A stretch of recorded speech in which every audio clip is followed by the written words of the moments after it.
ሰላም ወገኖች እንደምን አላችሁ? ደህና ናችሁ ወይ? በትናንትናው ዕለት የኢየሱስ ክርስቶስ መጥፋት በሚል ሙስሊሞች ሲቀልዱ ሲሳሳቁ እንደነበር እና አምላክ እንዴት ይጠፋል በማለት በሉቃስ ምዕራፍ 2 ላይ ብዙ ነገር ሲናገሩ እንደነበር እና በክርስቶስ ላይ ስድብና ንቀት እና ብዙ ነገር ይናገሩ እንደነበር አንዳንድ በላይቭ በነበርኩበት ጊዜ እንትን ልላችሁ ሞክሬያለሁ። ልንወያይ እና መልስ ለመስጠት ሞክሬያለሁ። ነገር ግን አሁን ምጥር ባለ መልኩ ላቅርብላችሁ። ጌታችን ኢየሱስ ክርስቶስ አልጠፋም፣ ጠፍቶም አያውቅም፣ ወደፊትም አይጠፋም። የሚጠፋ አምላክ የለንም። የሚጠፉትን የሚፈልግና የሚያገኝ የሰው ልጅ የጠፉትን ይፈልግና ያድን ዘንድ መጥቷልና ምን ይመስላችኋል ይላል መጽሐፍ ቅዱስ። ስለዚህ እኛን የጠፋነውን በኃጢአት እንትን ያልነውን ሊያድነን መጣ እንጂ የሚጠፋ አምላክ የለንም። ይልቅስ የጠፋው አምላክ እንደ ሙስሊም ሊቃውንት አባባል አላህ ነው። ምክንያቱም እራሳቸው ዩቱብ ላይ ባለፉት በተለያዩ መልኩ የተረጎምኳቸው የሙስሊም ስኮላሮች የሚጋጩበትና የሚፋጩበት አላህ የት ላይ ነው የሚለው ነው። አንዳንዶች ከአርሹ በላይ ወደ ላይ ነው፣ ከፍ ብሎ ነው። አርሽ ላይም አይቀመጥም፣ ወደ ላይ ከፍ ብሎ ነው ያለው። ሌሎቹ ደግሞ አይ በአርሹ ላይ ነው ያለው ይላል። ሌሎቹ ደግሞ ህዝቦቹ ጋር ከዓለም ጋር ከህዝብ ጋር ነው ይላሉ። እንዲሁ ሌሎቹ ደግሞ እንዴት አላህ ከዚህ ከኃጢአተኛ ህዝብ ጋር ይሆናል በማለት ራሳቸው አላህ አምላካቸው የት እንደሆነ የማያውቁ ናቸው ሙስሊሞች ወገኖቻችን። ያን ካልን የነሱ እንግዲህ አምላካቸውን ይፈልጉ፣ እኛ ግን የሚፈልገንን አምላካችን የሚያገኘንን አምላካችን ኢየሱስ ክርስቶስን ምን እንደሚል ምን እንደሆነ አስረዳችኋለሁ። እንግዲህ ጉዳዩ የሚገኘው በሉቃስ ምዕራፍ 2 በአጠቃላይ ምዕራፍ 2ን ስናደርገው የሙሴን ህግ እንደ ብዙ መፈጸም ነው። 2 እንትን መስዋዕት አደረጉ እንደ ሙሴ ህግ እንደተጻፈው እያለ በምዕራፍ 2 ላይ ብዙ ነገር ሉቃስ ያስቀምጥልናል። በመጨረሻ ጌታ ኢየሱስ ክርስቶስ እንደ ህጉ መሰረት ወደ ኢየሩሳሌም ሄዱ። በኢየሩሳሌም ከሄዱ በኋላ ስርዓቱን እናንተኑን ጨርሰው ወደ እንትናቸው ተመለሱ፣ ወደ መንደራቸው ተመለሱ። ወላጆቹ ማለት ነው ዮሴፍና ማርያም ማለት ነው ተመለሱ። እነሱ ሲመለሱ ኢየሱስ በዛው ቀረ ነው የሚለው፣ በቤተ መቅደስ ቀረ። እነሱ ጨርሰዋል።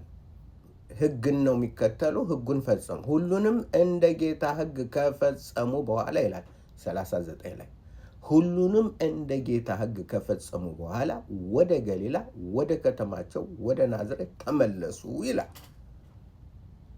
እንግዲህ የእግዚአብሔርን ህግ የሚከተሉ ጻድቃን ሰዎች ናቸው። እግዚአብሔርን የሚሰሙ ጻድቃን ሰዎች ናቸው። የሙሴን ህግ ወይም ደግሞ ዋናውን የእግዚአብሔርን ህግ እየተከተሉ የሚኖሩ ናቸው። ስለዚህ ያን ከፈጸሙ በኋላ ተመለሱ። ሕፃኑም አደገ፣ ጥበብም ተሞልቶበት በመንፈስ ጠነከረ፣ የእግዚአብሔርም ጸጋ በእርሱ ላይ ነበረ ይላል።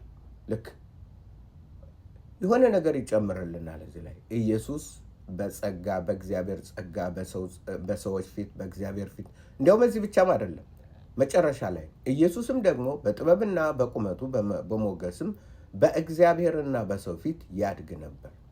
ስለዚህ ስራውን እየሰራ ነው ያለ። 2 ጊዜ ለምን አለው? ምክንያቱም አንዳንዴ እግዚአብሔር በተለያየ መልኩ 2ም 3ም ይናገራል፣ ሰው ግን አያስተውለውም። ስለዚህ ኢየሱስ ክርስቶስ በእግዚአብሔር ፊትም በሞገስ በሰው ፊትም በሞገስ በጥበብ በማስተዋል በሁሉም ፊት በሁለንተናዊ ለውጥ እያሳየ ነው፣ እያደገ ነው።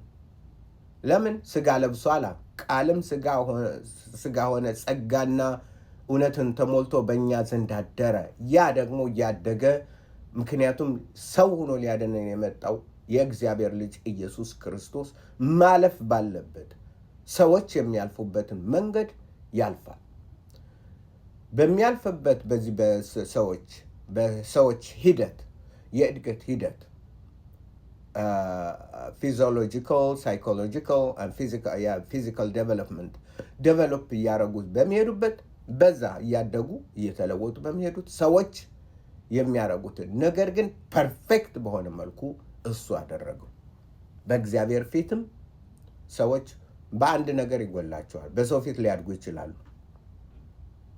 በሰው ፊት ጥሩዎች ሆነው ሊያድጉ ይችላሉ። በእግዚአብሔር ፊት ግን ማንም ጥሩ ነው የሚያድግ የለም በራሱ። ሰው ሁሉ ኃጢአተኛ ነው፣ በእግዚአብሔር ፊት እንከን ሞልቶታል። ኢየሱስ ግን እንደዛ አይደለም። አደገ። ስለዚህ ሙሉ ፍጹም ሰው ሆኖ በፍጹም ኑሮ በጽድቅ በእውነት እየኖረ ነው ያለው ኢየሱስ። ስለዚህ ኢየሱስ ክርስቶስ ይህንን እያደረገ ይህን እየፈጸመ በኢየሩሳሌም ከነሱ ጋር ሂዶ በቤተ መቅደስ ገባ። ቤተ መቅደስ ውስጥ በ12 ዓመቱ እንዲህ ይላል፣ ወላጆቹም በየዓመቱ በፋሲካ ወደ ኢየሩሳሌም ይመጡ ነበር። የ12 ዓመት ልጅ በሆነ ጊዜ እንደ በዓሉ ሥርዓት ወደ ኢየሩሳሌም መጡ። ቀኖቹንም ከፈጸሙ በኋላ ሲመለሱ ፈጸሙ ይላል፣ ይፈጽማሉ። ሕግንም ሁሉንም ተከትለው ሕጉ እንደሚለው እነሱ ይፈጽማሉ። በኋላ ሲመለሱ ብላቴናው ኢየሱስ በኢየሩሳሌም ቀርቶ ነበር። በኢየሩሳሌም ቀረ ማለት በቤተ መቅደስ ቀረ ማለት መጥፋት ነው ወይ? ወገኖቼ ነው። በቤተ መቅደሱ ቀረ ስራውን ስለሚሰራ በኢየሱስ። ምክንያቱም እሱ እውነተኛው ቤተ መቅደስ እሱ ነው። ስለዚህ በዚህኛው ቤተ መቅደስ ሰዎችን አስተምሮ ለውጦ ወደ እውነተኛው ቤተ መቅደስ፣ ወደ እውነተኛው ደህንነት፣ ወደ እውነተኛው የዘላለም ሕይወት ወደሚሰጠው ወደዛ እንዲመጡ ነው። ምክንያቱም በገላትያ ላይ ሲናገር አንዴ መስዋዕት አድርጎ በገዛ በበጎችና በፍየሎች ደም ሳይሆን በገዛ ደሙ ወደ ቅድስተ ቅዱሳን ገብቷልና። ስለዚህ የሊቀ ካህናት እና በዚህ ያሉትን ካህናቶች የደከሙት ዶክተርስ ኦፍ ዘ ሎ ይላል መጽሐፉ እንግሊዘኛው፣ የህግ ዶክተሮች፣ የእግዚአብሔር ህግ እነሱን ያስተምራቸው ነበር። እነሱን ይጠይቃቸው ነበር።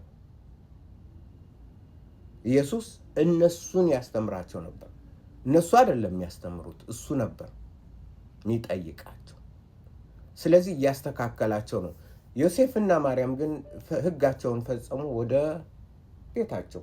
ምክንያቱም ወደ ኢየሩሳሌም በዓመት 3 ጊዜ ማንኛውም መሄድ አለበት። ስለዚህ ከመንጋው ጋር ተንጋግተው ከመንጋው ጋር እንትን ብለው ወደ ቤታቸው ሩጫ። ኢየሱስ ግን በቤተ መቅደስ ሲጠይቃቸውም በመቅደስ ይጠይቃቸዋል ዶክተሮችን እና ይገረሙ ነበረ። ምንድን ነው የሚገረሙት? ከ3 ቀንም በኋላ በመምህራን መካከል ተቀምጦ ሲሰማቸው ሲጠይቃቸው በመቅደስ አገኙት። የሰሙትም ሁሉ በማስተዋሉና በመልሱ ተገረሙ። በማስተዋሉ መልስ ይጠይቃቸውና መልስ ይሰጣቸዋል። ጥያቄ ይጠይቃቸውና መልስ ይሰጣቸዋል። ስለዚህ እነሱ ተገረሙ። የሰሙትም ሁሉ በማስተዋሉና በመልሱ ተገረሙ። ባዩትም ጊዜ ተገረሙ። እናቱም ልጄ ሆይ ብላ እሷም ጠየቀችው። ስለምድር እኔና አባትህ አለችው። ነው እኔ በሰማይ አባቴ ቤት ቢዝነሱን መስራት እንዳለብኝ አታውቁምን? አይገባችሁምን? አለ። እኔ የሰማይ አባቴን ስራ እየሰራው ነው። የማዳንን ስራ ወደ ፍጻሜ ለማምጣት እዚህ ገና በ12 ዓመቱ ነው። እዚህ ላይ ነው ኢየሱስ ክርስቶስ። እነሱ አልገባቸውም። ኢየሱስ ግን እዚህ ላይ ትልቅ እግዚአብሔር አባቴ ብሎ የጠራውን ሙስሊም ያምናል? አያምንም? ይህን ለምን አታነቡትም? በአባቴ ቤት በቤተ መቅደስ ይሄ ነዋ የመጣበት ስራ። ይህንን ካላወቅ ምንም ለዘላለም አታውቅ።